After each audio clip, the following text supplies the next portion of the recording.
sirba oolmaan kee tulfaatee kan jedhu sirbi suni seenaa dhugaa akka ta'edha kanan dhagee sirrii sirbi sun yeedaloonsaas walaloonsaas namatti tola na dhaggeeffatanis na arganis mee seenaan sun maalidha seenaan sirba kana duuba jiru maalidha sirrii oolmaan kee tulfaateen jaalallee kootiifan sirbee faantuu damsa'u diroo beenya jedhamti innaan mana barumsaa haayiskuulee jiruuttiin wal barree akka gaariitti wal jaalachaa turree jidduudhaanaan mana sirreessaa galee almost waggaa 4 achiin ture amma achi ba'uu marmaartee na gaafachaa turti ana qofa osoo hin ta'in qeedhaa baay'ee ishii jaallatu maatiin koo innaa ishiin dhuftee achitti na gaggaafattu sana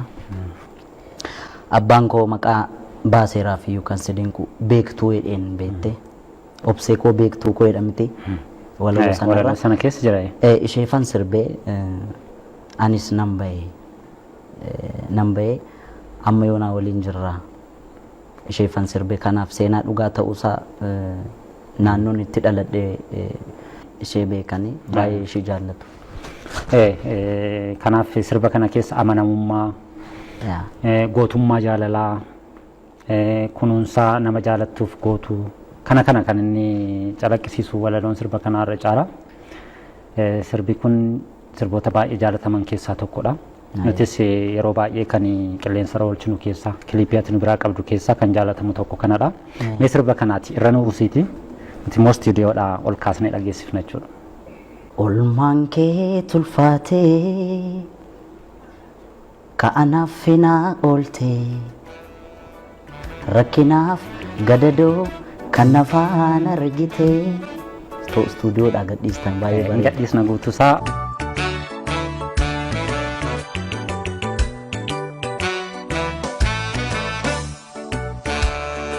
Oolmaan kee tulfaatee ka'anaaf finaa ooltee rakkinaaf gadadoo kan nafaan argitee anoo humnaan qabu waa tokko sin godhoo du'ee baaduu sillee aansinii hirraanfadhu anoo humnaan qabu waa tokko sin godhoo du'ee baaduu sillee aansinii hirraanfadhu.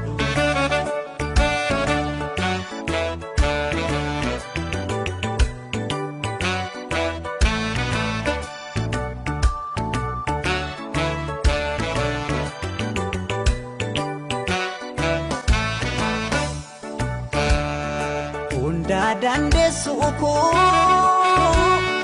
yaa bara fakkaatu narra gaasiif baha kan akka kee hin jirtu rabbaanaaf si uume hunda kee tottolchee keessa keeffi bifa kee wal qixa bareeche. Hiriyaa ishii ijoollummaa kan waliin guddatte jaalallee ishii yeroo dargaggummaa abbaa warraa ishee kan dhabde bara kutaa 5 barattu wal baran jaalala isaanii idda isaa dheeressuun bultii waliin ijaarratan ilmaanis horatan turtii waggaa 20 olii erga waliin jiraatanii jaalala fi bultii ho'aa keessaa addaggeen safuu hin beekne gargar baaste. Haadha warraa fi waamaraa artisti Hacaaluu Hundeessaa aadde Faantuu Damisoo gara waltajjiitti dhufuun haasawaa nuuf taasisti.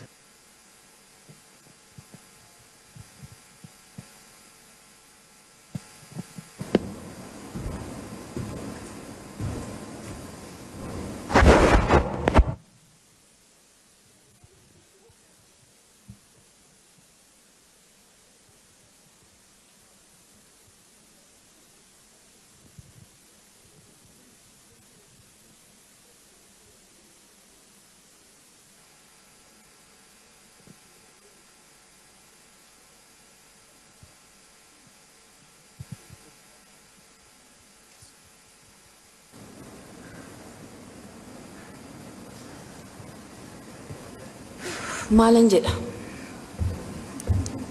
waanan jedhuun qabu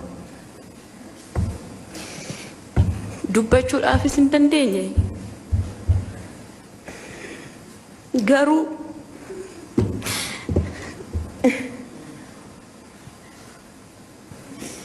warri acee koo narraa fudhatan warri goota koo narraa fudhatan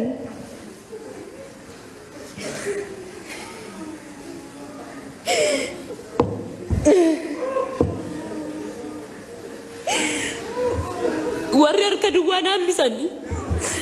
warri ijoollee isaa abbaa malee akka guddatan godhan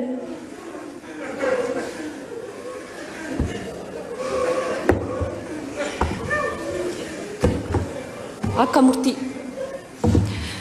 akka isaaniifis duutni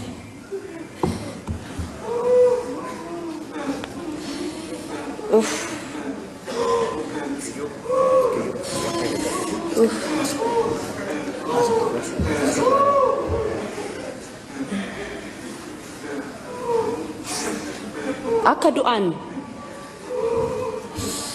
duutni akka itti murteeffamu barbaada.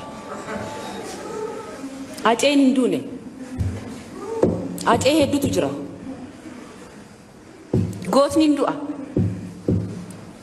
hojiin isaa garuu hin du'u seenaa bara baraati aceen hunda keenya keessa jira hojiin isaa garuu bara baraan yaadatamaa jira.